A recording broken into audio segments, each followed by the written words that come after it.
ahora invitamos a hacer uso de la palabra al doctor José Alberto Noldín.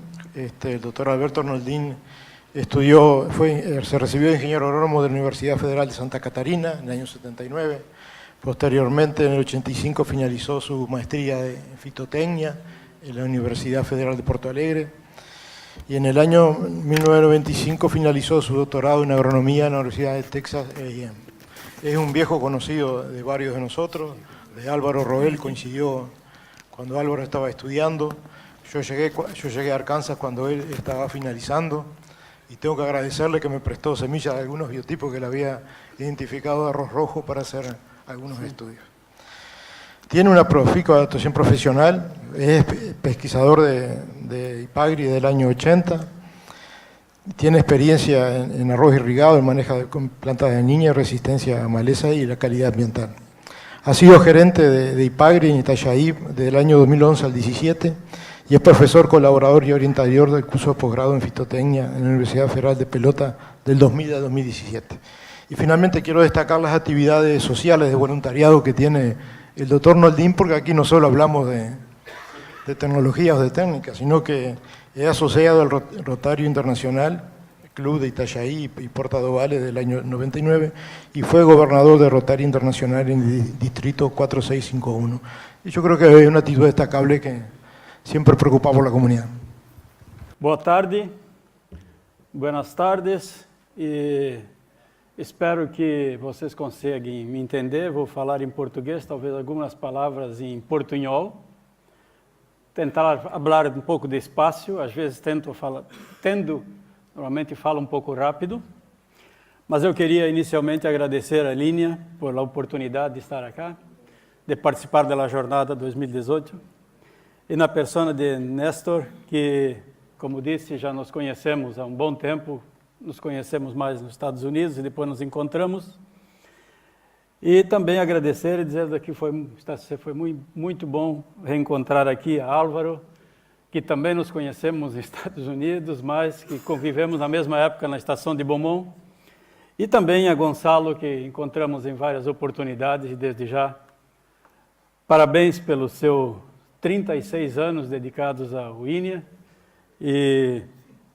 Mas acho que você está muito jovem para se retirar. Eu só tenho 38 dedicados e ainda pretendo trabalhar mais um pouco. Tá certo? Então, acho que você ainda tem muita contribuição a dar para a ciência no Uruguai, na América Latina, com certeza. Assim como o Álvaro saiu da junta diretiva e está de volta à pesquisa, que muito bom isso. Bom, e da mesma forma que reencontrar Cláudia aqui também, que já tínhamos encontrados em algumas oportunidades. Este é o tema que nos foi solicitado para falar sobre desenvolvimento de arroz resistente a herbicidas inibidores da enzima CCase, que nós estamos denominando, pelo menos por enquanto, de sistema Ipagriase. Isto poderá cambiar quando isto for ao mercado. Antes, está travada.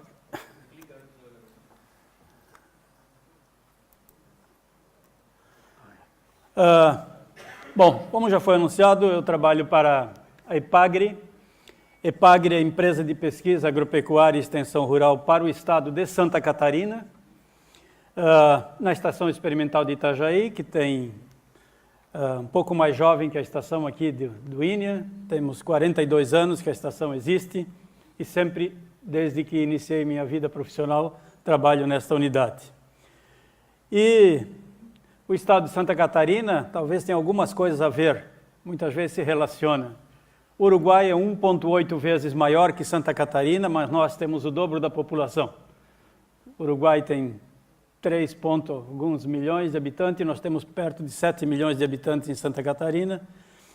E também, que são 5 estações experimentais, nós temos 14 unidades experimentais da Ipagri no estado. Uma que se dedica ao arroz, que é onde nós estamos situados. Para quem nunca foi a Santa Catarina, que talvez a maioria já foi, pelo menos a Balneário Camboriú, certo? Bombinhas. Sei que os uruguaios gostam muito isso durante a semana de turismo para Bombinhas, que encontro muitos uruguaios lá. e em Balneário Camboriú, Florianópolis e tal. Então estamos no sul de Brasil, estamos acá, estamos sediados em Itajaí. O arroz irrigado em Santa Catarina, vou falar um pouquinho sobre a situação de arroz em nossa área.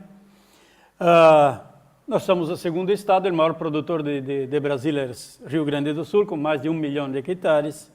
E nós temos, neste último ano, tivemos em torno de 148 mil hectares. E um rendimento promédio aqui na faixa próximo de 8 toneladas, o nosso rendimento da safra 2017-2018. Nos últimos anos, o produto se variou muito pouco, a área plantada, estamos plantando praticamente o potencial que temos, não temos possibilidade de expansão de área, ao contrário, o nosso grande competidor da área de cultivo em Santa Catarina é a expansão urbana. Muitas cidades estão crescendo em cima de áreas planas, que são mais próximas das cidades, com o cultivo do arroz. Então, a tendência é, inclusive, de uma redução gradual da área cultivada com arroz em Santa Catarina. Basicamente, a área cultivada se situa em toda a faixa litorânea, do sul a norte, e também esta área que é o vale do Itajaí. E uma produção em torno de 1 milhão e 100 mil toneladas nos últimos anos que nós temos tido em Santa Catarina. Basicamente, o sistema de cultivo utilizado ainda predomina o pré-germinado, com cerca de 70% a 80%. Varia porque a área de plantio com solo seco, semeadura em linhas, depende das condições de preparo. Este tem sido um inverno muito seco para nós. Acredito que as condições, se permanecer assim, deve aumentar um pouco a área de cultivo em solo seco, mas talvez também, se continuar dessa forma, poderemos ter problemas de falta de água, como estava tendo agora, inclusive, para abastecimento de algumas cidades, porque nos últimos 3 meses tivemos muito pouca chuva em Santa Catarina. Uma característica que é uma marca do nosso estado, Santa Catarina, é a taxa de uso de semente certificada. Naturalmente, acabei de ouvir aqui que no Uruguai talvez seja superior a 90%. A nossa já foi superior a 80%. Nos últimos 2, 3 anos houve uma redução, especialmente quando lançamos uma das últimas variedades Clearfield, que é o SCS 121CL, onde os produtores acharam que o custo da semente estava muito caro, e muitos se dedicaram a produzir a própria semente.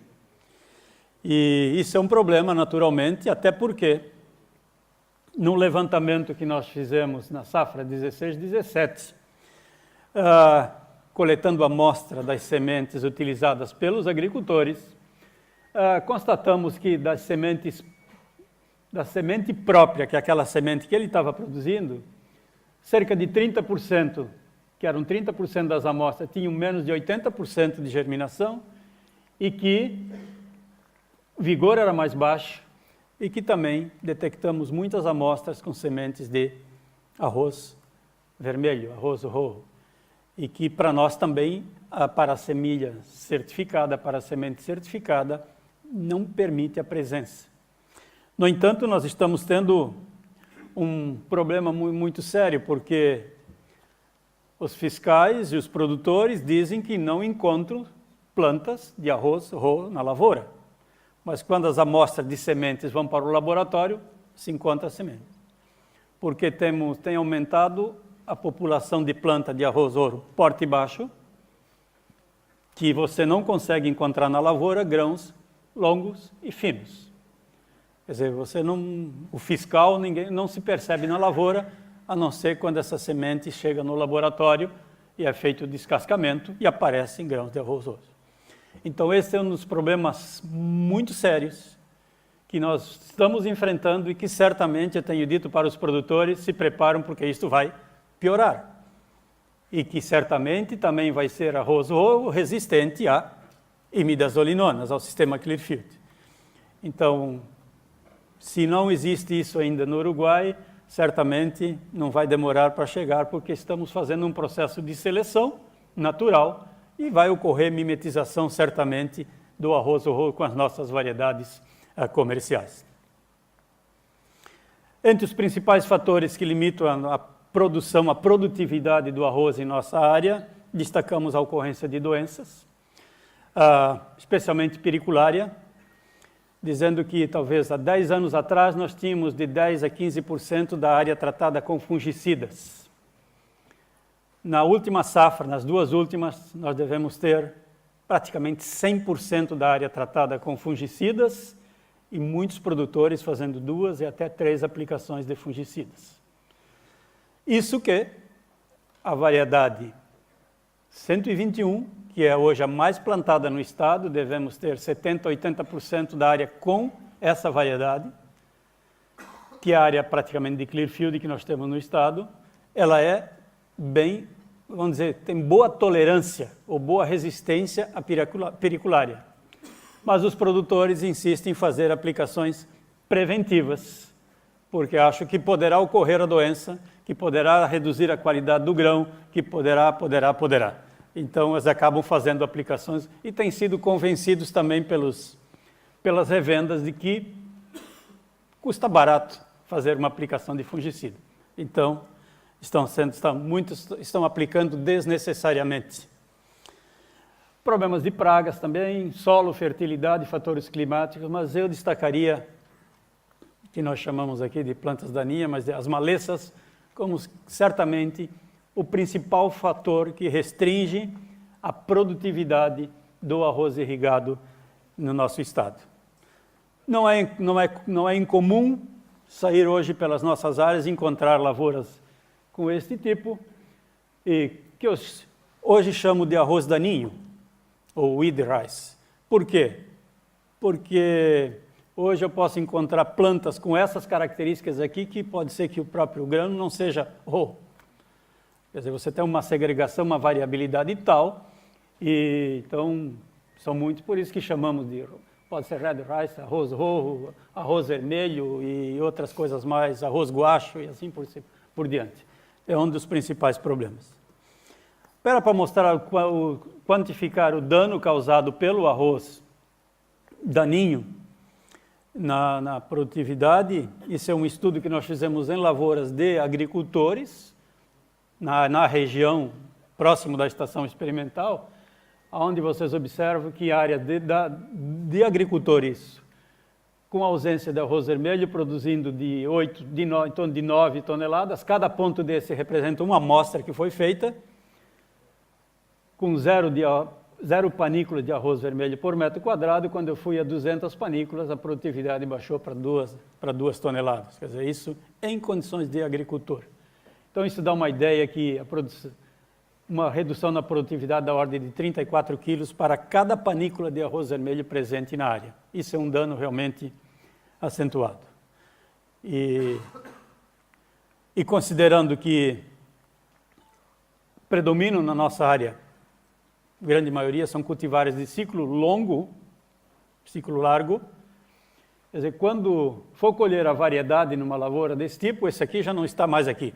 Já se quedou todo no banco de semilha. Certo?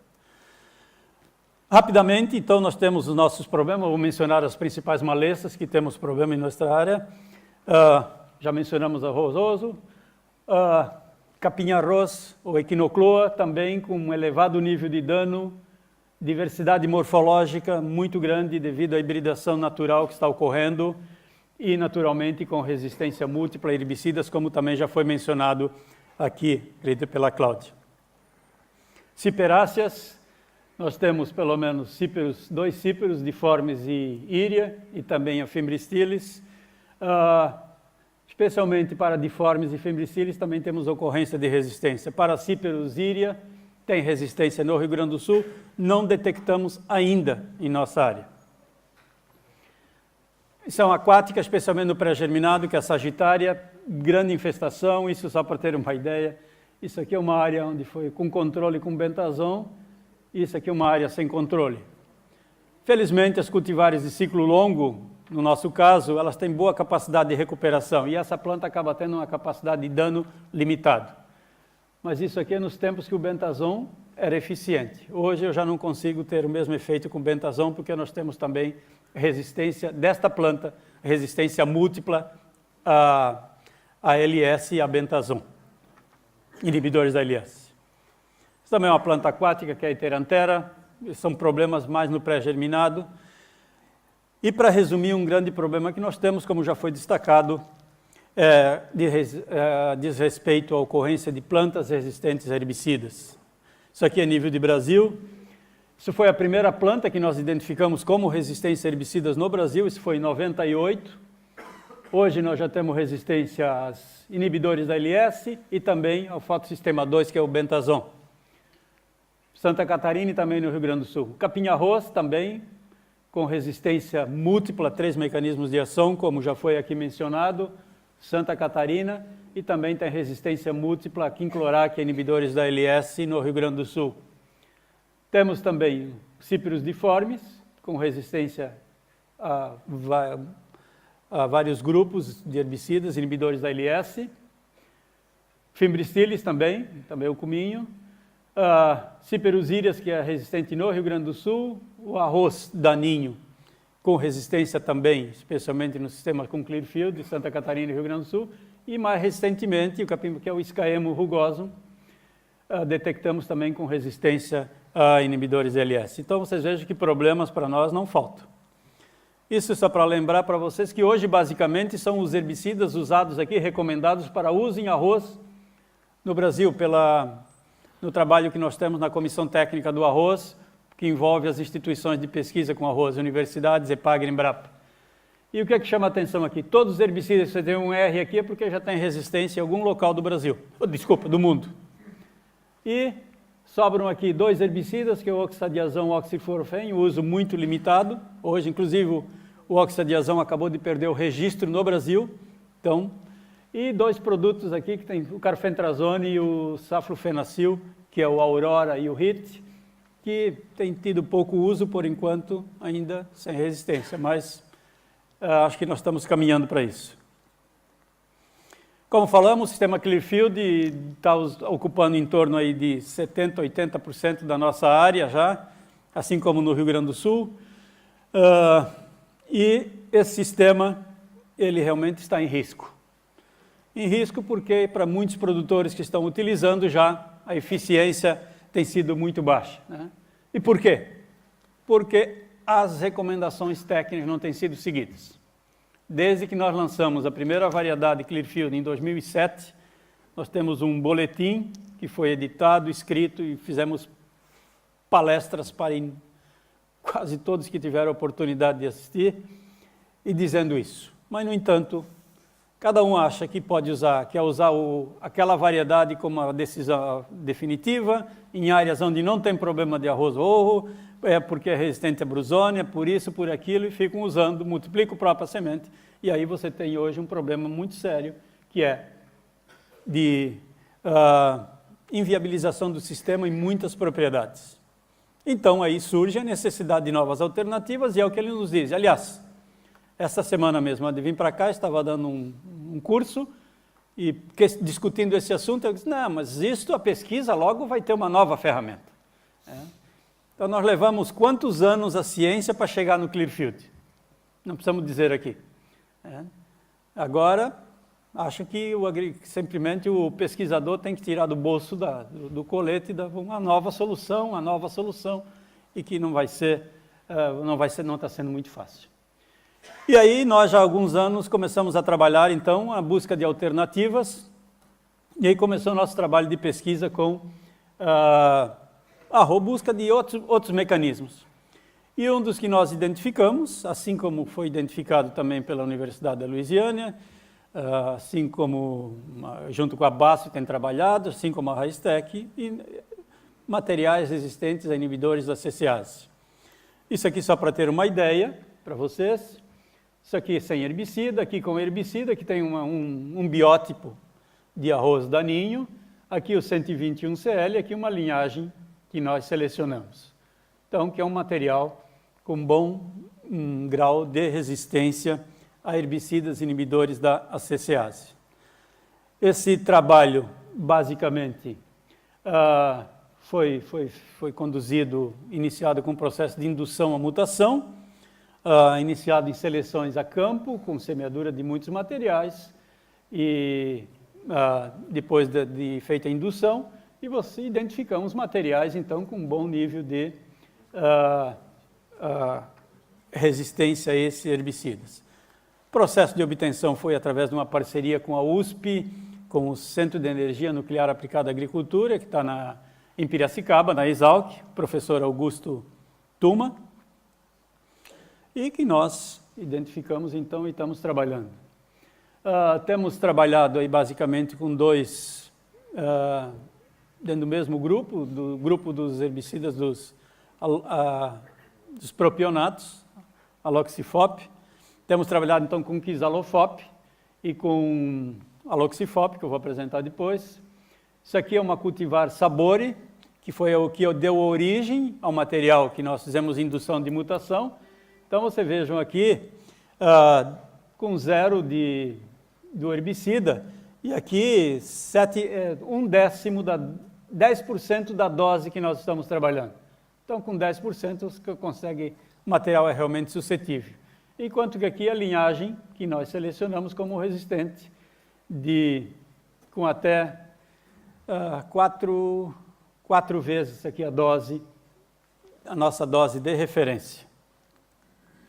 Da mesma forma, o trabalho que nós temos com um outro herbicida, que é o aloxifop, esse material também apresenta boa resistência ao aloxifop. Isso aqui já é algum trabalho a campo que nós temos feito. Nessa área aqui, nós fizemos uma semeadura que nós chamamos de arroz daninho. Não podíamos semear arroz rojo aqui dentro da estação, mas nós semeamos em toda a área 121, que é esse verde aqui, é a semeadura de 121 CL. E aqui, então, onde foi feita a aplicação com Quizalofop, e aqui sem aplicação. Então, você vê, por diferença, esse material é mais precoce do que o material, do que o 121. Mesma forma, aqui na frente tinha uma semeadura, uma linha de 121 CL. Então, aqui, com Quizalofop foi controlado, e aqui na parcela sem tratamento, você tem o 121 ainda à frente aqui. Nós também temos um trabalho onde avaliamos, então, várias populações de um banco de sementes de arroz daninho que nós temos na estação. Nós temos cerca de mais de 120, 150 biótipos diferentes, populações diferentes de Santa Catarina e do Rio Grande do Sul. Nesse estudo aqui nós avaliamos cerca de 80 biótipos, e também comparativo com cultivares CL, o 117 CL, o 121 e duas cultivares convencionais, o 118 Mark e 116 Sator, variando de 0, 25 gramas e 50 gramas de Quizalofop, aplicação no estádio recomendado e avaliação de controle. 100% de toda a população de arroz daninho que nós temos no nosso banco foram controladas mesmo na dose mais baixa, que isso aqui hoje significa 1/3 da dose que nós estamos trabalhando como dose de referência. Também 100% de controle de todas as cultivares nas doses e na linhagem resistente sem observar fito em ambas as doses. Então é um material que tem boa perspectiva. Aqui dá uma ideia também para os senhores e as senhoras, onde nós temos aqui doses, então 0, 25 e 50, aqui nós temos uma população de arroz daninho, aqui nós temos uma cultivar comercial, que é o 118, aqui o 121 CL, e aqui a linhagem resistente. Então, tanto a 25 gramas, todas as populações foram controladas, exceto a população resistente, assim, a mesma coisa, a 50 gramas.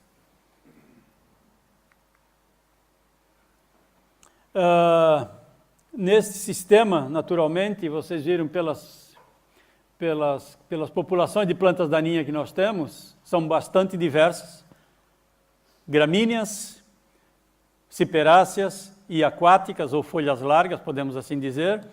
Então, naturalmente, os herbicidas inibidores da ACCase somente têm ação sobre gramíneas, como é bem sabido, acredito, de todos. Então, naturalmente, num sistema de controle, nós precisamos trabalhar com combinações de herbicidas. E esse é um estudo que nós fizemos no campo, já no 3º ano, isso aqui é desse ano 17 e 18, onde nós combinamos, então, os 2 herbicidas numa dose referência que nós estamos trabalhando, que é de 75 gramas de ativo por hectare, combinado com penoxulam, bispiripac, quinclorac, propanil, bentazão, saflofenacil e carfentrazone. E aqui dá uma ideia, nesse sistema de semeadura em solo seco, quer dizer, o plantio em linhas, controle de capim, vocês observem que com o herbicida sozinho você tem 100%, com todos aqui, tem alguma incompatibilidade, apresentou alguma incompatibilidade aqui na mistura com propanil, isso já repetiu dos anos anteriores, e também aqui com outros herbicidas muito próximo de 100%. Para esquinomene, tem algumas combinações que proporcionaram bom controle de esquinomene, outras controle deficiente. Quer dizer, com bom controle aqui você tem a combinação com penoxulam, com bispiripac e também com saflofenacil, propanil.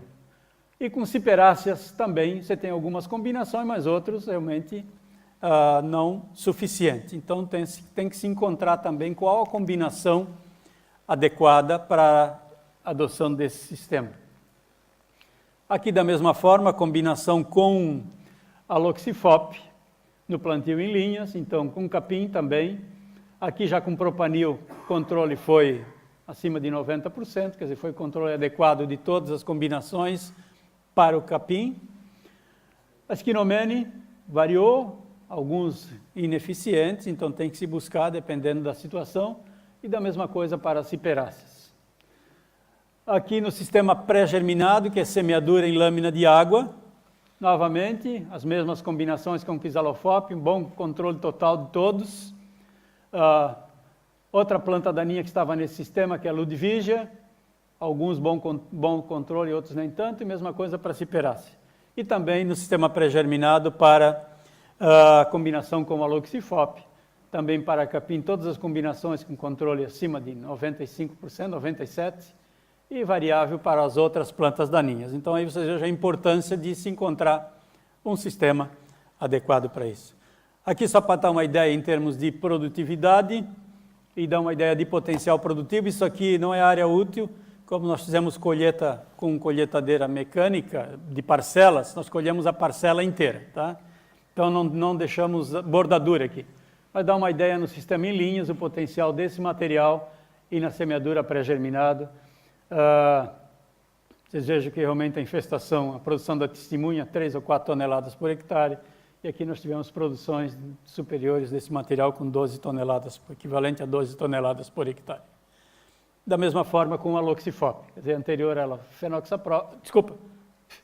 Quizalofop, e aqui a Aloxifop.